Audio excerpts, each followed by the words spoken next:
Nandito kami ni Pepa sa harap ng Borongan Doctors Hospital. Yan. Inaantay po natin si Ate Ruby at saka si Nana Estela kasi sinundo po niya doon sa lugar nila para po sa check-up. Habang nag-aantay kami, meron kami ditong piniling almusal. Yan. Pepa, kumahaw muna. Pandesal po. Ay, mali. Ganito kami pag nagme-mission Kapone, kung saan kami abutan ng umagahan, tanghalian. Sa kalsado na kami nakain.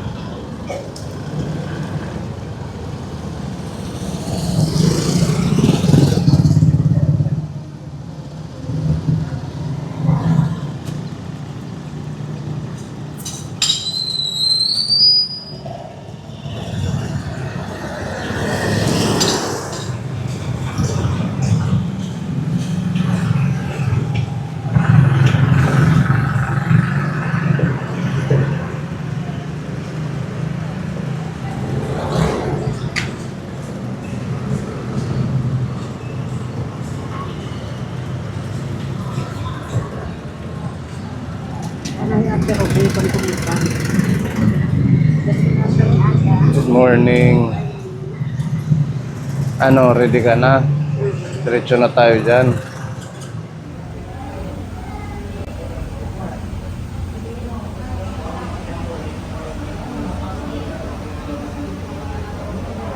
Ayan, Kapone, waiting pa rin po kami sa doktor. Na x-ray na po si Nana Estela. Then, babasahin ng doktor, saka magre-recommend ng gamot para sa kanya. Or pwede siyang kuhanan ng dugo. Yung x-ray niya, ito yung resulta Kapone. Meron ho siyang cavitating pneumonia or necrotizing pneumonia.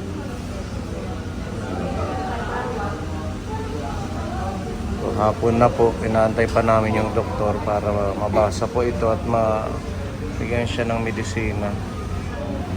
Kaya na lang natin.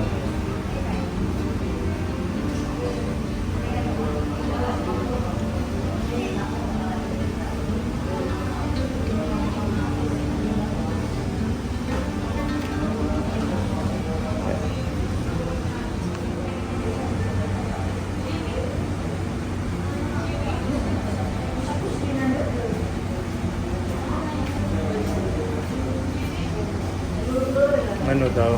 Mababa pa daw, sabi. Mababa. Hintay lang daw muna tayo. Kaya pa? Bigyan ko na siya ng sweetener kasi may lalamig yan. Nilalamig siya.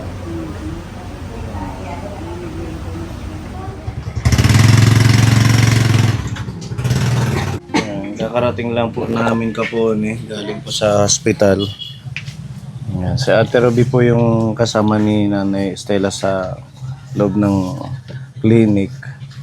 Hello, magandang oras po sa lahat po ng mga Kapone.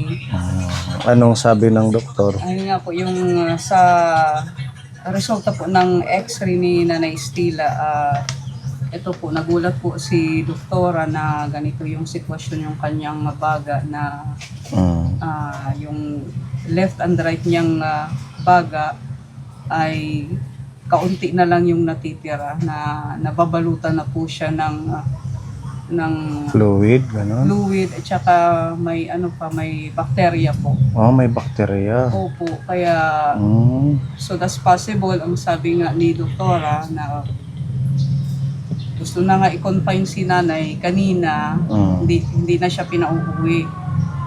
Kaya lang ang sabi ko, lang po kami, charity works lang po kami, hindi po kami pwedeng magdesisyon. Kapapag-desisyon ko po muna si nanay kasi po isa lang po kami na tumutulong at may nag-sponsor kay Nanay Estela. At sabi naman ni doktora, kailangan ng mabigyan ng maayos na gamutan sa baga si nanay kasi nga yung kanyang baga ay yun nga nababalutan na ng fluid. Kapag konti na lang yung natitira kasi pag nabalot daw yan, doon na siya mag-i-stop. Hindi na po siya magkukuha ng mga simpleng gamot. Hindi na pa Hindi kaya ng na. mga antibiotic. Ganun. Hindi na siya. Hinihingian ko nga siya kung pwede na bigyan siya ng medisina o antibiotic o gamot para sa baga niya. Hindi na nagbigay yung doktora kasi nga hindi na makukuha yung hindi na makukuha sa gamot. Madaling sakit. Kumbaga, ano na to, komplikado. Madaling komplikado na tsaka hindi matagalan na gamutan po ito. Kasi nga kakapiranggot na lang na ang natitira sa baga ni nanay. Ilan na lang daw po yan. Kaya kailangan bigyan siya ng mas nararapat na gamot para sa baga niya. Iko-confine dapat siya. Ko-confine siya. Ngayon dapat, ang inaalala naman ni nanay, yun nga yung babayaran, yung bill niya sa ospital. Tapos, yun naman ang sabi ni doktora, wag kayong mag-alala nanay kasi may PhilHealth naman tayo. May PhilHealth ka, nanay? Wala siyang PhilHealth. Wala. May PhilHealth ka nanay? Tinuunan ka. Inanuhan ako ng pero hindi pa Hindi pa nahulugan. Hindi pa nahulugan. Pero may record na yan, sigurado yan. Naman yan, makita doon at mababalid yan yung yung PhilHealth niya. Tapos yun nga, yung pinakukuha lang ni doktora ng barangay indigency para daw makakuha si nanay ng libre na sa bill ng ospital. Ngayon nga, ang magiging problema ni nanay, yun nga, yung sa bibilhin niyang yung mga gamot na wala dyan sa ospital, yung dito sa labas ng Mercury o kaya sa mga pharmacy na mabibili, yun ang magiging problema ni nanay kasi wala naman po siyang panggastos. Pero kung siguro kung magtsatsaga din lang yung mga kasama, yung mga anak ni nanay, may mga hihingi naman tayo na may O sa Malasakit Center din. Pwede naman pumila kung gusto ni nanay na gusto mo po ba magpa-confine? Kasi yun ang ng doktor, rekomendasyon sa inyo. Tanggalin natin nanay.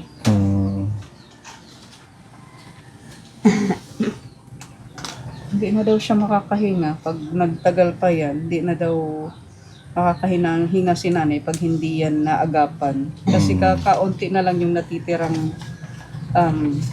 Yung hindi nababalot. hindi nababalot ng fluid. At saka puro na daw bacteria yung kanyang baga. So hindi siya TB. Hindi siya TB. Pneumonia, Patingin. cavity, yun? Cavitating pneumonia, mid to lower lungs. So yung niya, yan yung impression niya kapone. Cavitating pneumonia. Tapos reticular and hazy densities in both mid to lower lungs with cavitations. Heart is not enlarged. Trachea at midline. Clear soil, rib cage, and other chest structures are normal. So, tiningnan ko sa Google kung ano yung cavitating pneumonia. Ganyan na lang daw yung katawan niya. Hindi na Siya tataba. tatabaw kasi nga sa kalagayan ng kanyang baga. Kaya kailangan magbigyan ng gamot. Hindi siya nirecommend ng blood chemistry. Pag na siya, pag na-confine, Pag i-confine na. gagawin daw yun yung blood team, lahat ng Pati yung- laboratory, kailangan gagawin na sa kanya. Yun ang advice ni doktora. Para hindi masayang, tuloy-tuloy na. Kaya siguro ganun ang advice nila. So ang medisina wala din, doon na rin pag Oo, doon na siya kasi sabi ni doktora, kung magbibigay siya ngayon ng gamot, sabi niyang ganon, masasayang lang kasi hindi naman yun mauobserbahan, sabi niyang ganon. dapat Kasi nandun pag- siya talaga sa ospital. Sa ospital lang siya dapat nandoon para maobserbahan kung may pagbabago ng kanyang baga. Anong sabi mo na kay Doc nung kinausap ka?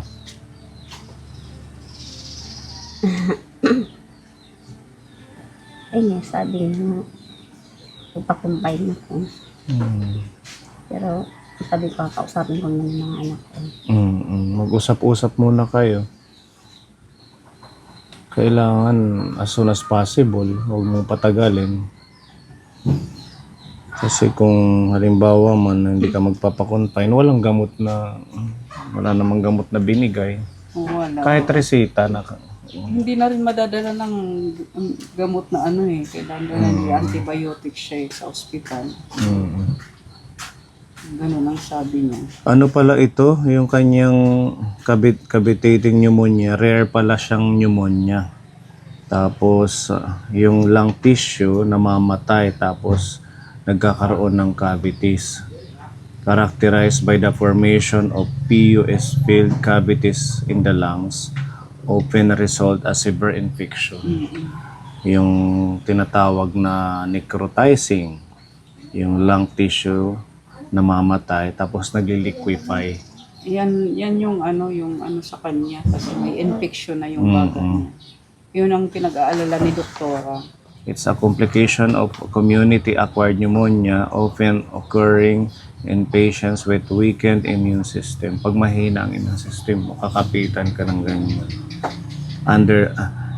Underlying condition.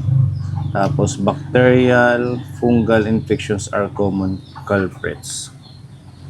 So, ayan, ang treatment naman na gagawin, management typically involves supportive care and antibiotics or antifungal agents. And in severe cases, surgery may be needed. Pwedeng maoperahan pag malala na. Sa ngayon, kausapin mo muna yung mga anak mo.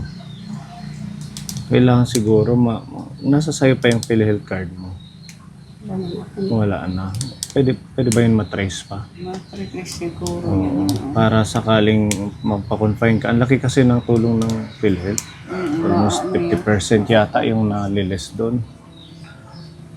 Or halimbawa man, kung alam ko iniisip niyo yung pambayad kasi syempre dyan tayo sa Barongan Doctors. Kung meron kaming, siguro sa susunod na araw, kung meron kaming bakanting oras, pwede ka naming samahan yan sa provincial, pipila ka lang. Kaso magpapakonfine ka. Kailangan mo munang kausapin pa din yung mga anak mo kung mag-a-agree, kung aalalayan kanilang magbantay. Kasi hindi kami makapagbantay sa iyo dahil may mga gawain din kayo, may mission. Kung mababantayan ka, pwede ka naming tulungan pa dyan, magpila, mag-fill up kung ano yung kakailanganin para lang mai-confine ka. Nanay Estela? Kausapin ko naman. Kausapin mo muna. So, ang binayaran nyo lang yung x-ray. Yung X-ray at saka yung yung bukas na kayo pinagbabayad ng doktora yung sa doctor's fee. Bukas. Babalik pa pala kayo bukas. Pinababalik, oo. Kasi nga, pinababalik na kasi kailangan ni nanay. Kung, Ngayon, na kay Nanay Estela na yan kung anong magiging desisyon niya. At kung saka ng magpapakonfine kanyang mga siya. anak. Yun yung point dun kung bakit siya babalik bukas. Mm-mm.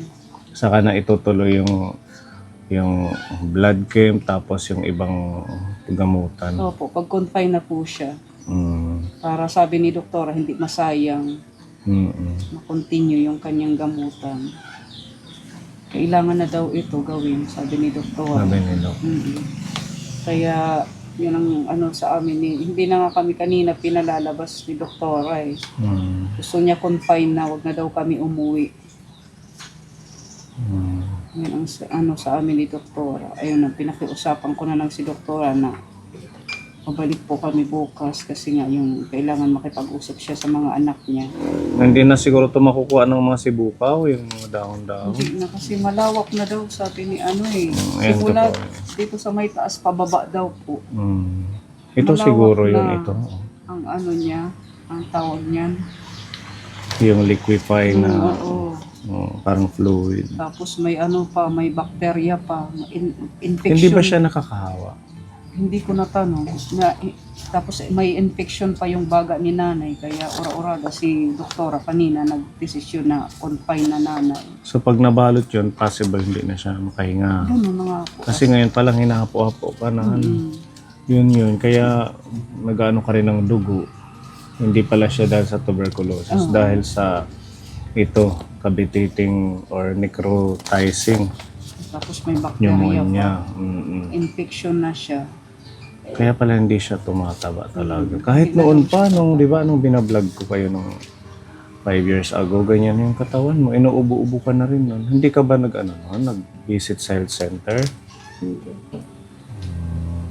So ngayon, kailangan mong makipag-cooperate nanay.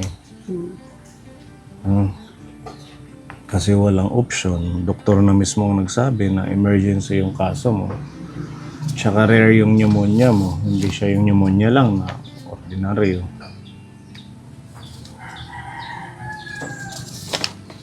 So, ganun na lang ha. Kausapin mo na lang yung mga anak mo. Ibibigay ko yung number ko. If ever man na gusto nyo akong kausapin, kontakin nyo lang ako para mapuntahan namin kayo. Itabi mo pa kung meron pang pera dyan, itabi mo sa pagkain at saka if ever man na mag-decide yung mga anak mo na samahan ka, magagamit mo pa rin yan. Yan sa mga kaponin natin, gusto pong tumulong kay Nana Estela sa pagpapagamot financially, pwede nyo po akong i-message. Nakakaawa po yung kalagayan dahil kung ako man lang din, kung meron akong kakayanan gusto ko siyang samahan or tulungan sa kapagpapagamot kasi yung doktor na mismo ang na immediate yung kanyang pagpakonfine. Hawakan mo ito ha. Itabi mo muna. At least hindi na sayang yung isang araw natin. Nalaman natin yung kabuuhan ng kanyang sitwasyon ng katawan niya. Siyempre, yung sinabi namin sa'yo, huwag kang matakot. Mas Dasal ka lang. mag-pray ka pa lalo. Pagsubok lang sa'yo. Alam ko naman, lagi kang nagpe-pray, di ba? Lagi kayong nagsisimba. Surrender mo yung buhay mo kay Lord. Siya naman ang nakakaalam kung hanggang kailan tayo magstay dito sa mundo. Lakas mo ang loob mo na ha. Magdadasal ka lagi. Siya yung pinakalakas mo. Ang prayer. 15 years siya na hindi nagpa-check up simula nung nakaramdam siya niyan. Tagal na pala nana. Hindi lang isang taon. Akala nga ni doktora isang taon lang. Tapos nung sinabi ni Nana Estela na 15 years, ayun. Gulat si doktora. Kaya ganyan yung nagiging sitwasyon. Sabi ko nga kay Nana Estela, meron naman mga barangay, may mga health center na Oo, dapat lalo na nagpa-check ka. sa kanila, sa loob ng isang buwan, yung mga baryo na napupuntahan natin, sa loob ng isang buwan, isang beses o kaya 2 beses may mga barangay health worker o kaya doktor na nagpupunta. Dapat Sabi ni mag-ano kayo. Nanay, hindi siya nagpa-check up daw. Tsaka yung bahay niyo, yung sahig niyo, hiwa-hiwalay. Yung agwat, diba? Yung lamig papasok, kaya lalo ka rin nagkakaubo. Sige lang, pag-pray lang natin na may makatulong sa iyo. Baka may mensahe ka kay Tita Easy, yung tumulong sa iyo. Manhingi lang ako ng tulong. Merong may ginanto ang puso nga makakatulong kahit ang bili lang ng gamot.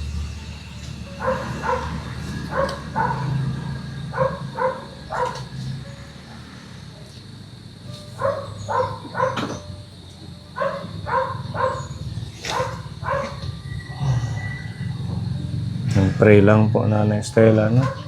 Tsaka huwag kang panghihinaan ng loob. May may gamot. Gagaling ka.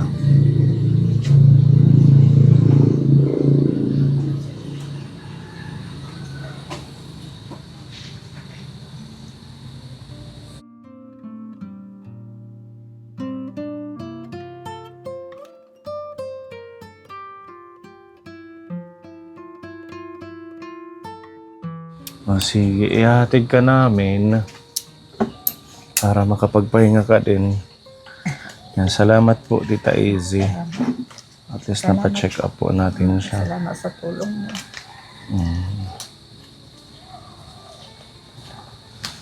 Ano? Kanino din yung kumiya. Ha? Ikaw na let madulong. Ito na lang gagamitin. Mm.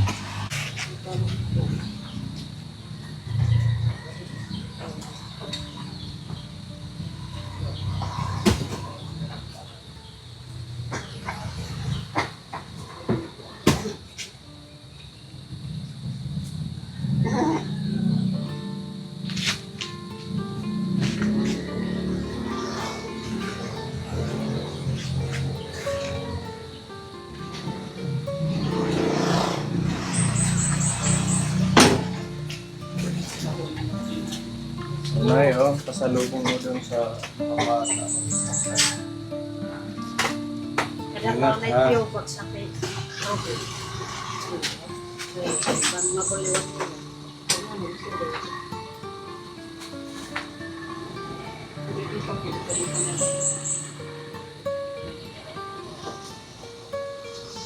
May insure pala dyan, Ate Rob, bigay mo na lang din sa kanya. O yung bigay ni Tita Mel para makatulong sa kalusugan mo. Bigay ni Tita Mel. Pasalamat ka kay Maraming salamat. Ano yung sa bigay mo. Bawat araw, 3 scoop. Mayroon yan, scooper sa loob. Anumin mo ha. Mm. Para kahit pa paano yung kadagdag ng kanyang lakas sa kanya. Yung lakas ng katawan niya. Yan sa'yo. Para sa'yo to, nanay. Thank you, Tita Mel.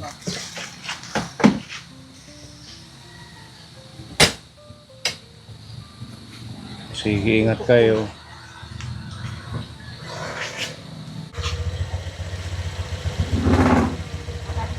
Opo, sige, ingat. Message mo ako kung ano man yung decision ng mga anak mo.